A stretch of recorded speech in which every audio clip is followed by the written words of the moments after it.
In this lecture, we're going to continue right where we left off last time, but we'll be discussing string indexing and slicing. Indexing, where we grab a single character, and slicing, where we grab a subsection of that string. Let's jump to the Jupyter Notebook and get started. Okay, so to start this all off, I'm going to create a variable called myString, and I'm going to set it equal to the string hello world. So notice there's a space in there between hello world.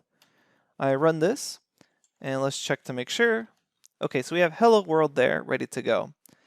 Now, let's imagine I wanted to grab a single character from this string. In that case, I want to use indexing. So what we do is we call the variable name, we have square brackets off of it, and let's imagine I want to grab the first character, that is capital H, then I pass in a 0, because indexing starts at 0, and that allows me to return that first character, H. Let's try to grab another character. Let's say we want to grab R. So let's count this out. MyString, and we want to count from 0, so that's 0, 1, 2, 3, 4, 5. So notice the space counts. 6, 7, 8. So if I pass an 8 there, it should return R. Perfect. So again, this is known as indexing. Now let's imagine we wanted to grab this letter L.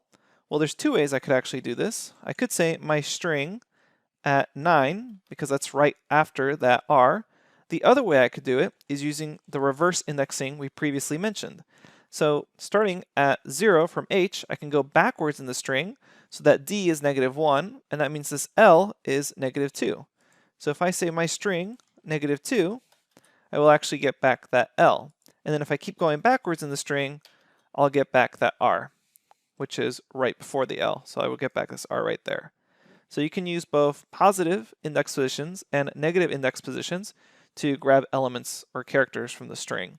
And that's really useful again because oftentimes you'll have a variable string, maybe it's someone's name, and you don't know how big that name is, but for whatever reason you want to grab the last letter of their name, then you can always just use -1, and you know that's the last letter of the string. Okay, let's go ahead and continue to discuss slicing. So slicing is a little more complicated because we're grabbing a subsection of the string. So that's more than one character typically. Let's review our string. Whoops, my string here is hello world. And I'm going to redefine my string, just so this is a little easier to follow, as A, B, C, D, E, F, G, H, I, J, K. So just kind of a string of the alphabet there. We'll redefine it. And now I have this string of the alphabet. So let's imagine that we wanted to grab a subsection of a string that started at a particular index and then went all the way to the end. Well, the way we could do that is we would say myString, square bracket notation, and then we would say the starting index, let's imagine we want to start at the letter C and then go all the way to the end. So C is at index 2 because it's 0, 1, 2. So what I do is I pass in 2, and if I just do that, it gives me back the letter C. But if I want from C all the way to the end, I can say colon, and that indicates starting at index 2, colon, go all the way to the end, and there we have CD all the way to K. Okay, now let's imagine kind of an opposite situation where I want to grab everything up to a particular index. Then I could say myString, colon, and let's say I wanted to grab A, B, and C. So starting at the very beginning, go ahead and grab all the way up to essentially letter D here. So we'll say 0, 1, 2, 3, pass in 3 there, and then we run this and we get back A, B, C. Now this is sometimes confusing for students because if we check out myString, technically we have the D at index position 3 because it's 0, 1, 2, 3. What you should note here is that the stop index, this term right here for 3, which only returns back A, B, C, that stop index is basically saying go up to, but not including that index position. So go up to the letter D, but don't include it, which essentially says A, B, C. So keep that in mind as you're kind of playing around with slice notation. This stop is up to, but not including. Okay, let's combine these two ideas of a starting index and a stop index by trying to grab a subsection of a string that's in the middle. For example, let's try to grab D, E, F from the middle of the string.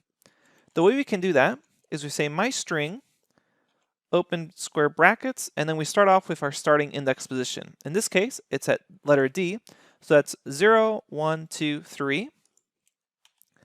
then we say colon, and then it's going to go up to the index position of G here, because I just want D, E, F, so we're going to go up to, but not including G. So that's 0, 1, 2, 3, 4, 5, 6. And now if I run this, I get back D, E, F. So let's practice this one more time by trying to grab another subsection of the string. For example, let's try to grab just B and C, these two letters, B, C. So the way we can do that is we'll type out my string, open and close square brackets. Our starting index position is at 0, 1 for B, colon, and then it looks like we want to go up to but not including D, so that's 0, 1, 2, 3. We'll run this, and there we have BC. And I would encourage you to try to grab a subsection, so choose the subsection of the string and then see if you can grab it. You can go ahead and pause the video and try that out. Okay, to end our discussion, let's quickly discuss step size. Let's imagine that I wanted to grab everything from the beginning of the string all the way to the end. Well, technically, that's just the string itself, but I could also use colon notation for this. I could say colon colon, and that basically says from all the way to the beginning, go all the way to the end. Now, you don't often see this because you might as well just call the string itself, but this is technically valid syntax. The reason you might see something like this is if someone wanted to specify the third parameter, and that is the step size. So right now we're saying go all the way from the beginning to the end in a step size of 1, A, B, C, D, E, F, G. So that's the default step size of 1. However, I can change that by providing a number such as 2, and that says go in jumps of 2. So from A, go to C, to E, to G, to I, to K. So if I run this, I get back A, C, E, G, I, K, because I'm jumping in a step size of 2. And we can increase this to be a step size of 3, and then we'll get from A, jump to D, jump to G, jump to J, and then there's no more letters to jump to because we're jumping in a larger step size. So that's how step size works, and you can combine this with a start and stop as well.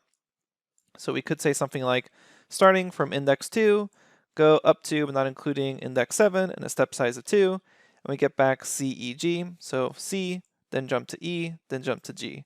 So notice how this all works in combination. You have a start, a stop, and then a step size. Something that you may commonly see is using a clever step size trick to reverse a string. And what you can do is say my string, and then say from all the way to the beginning, all the way to the end, take a step size of -1.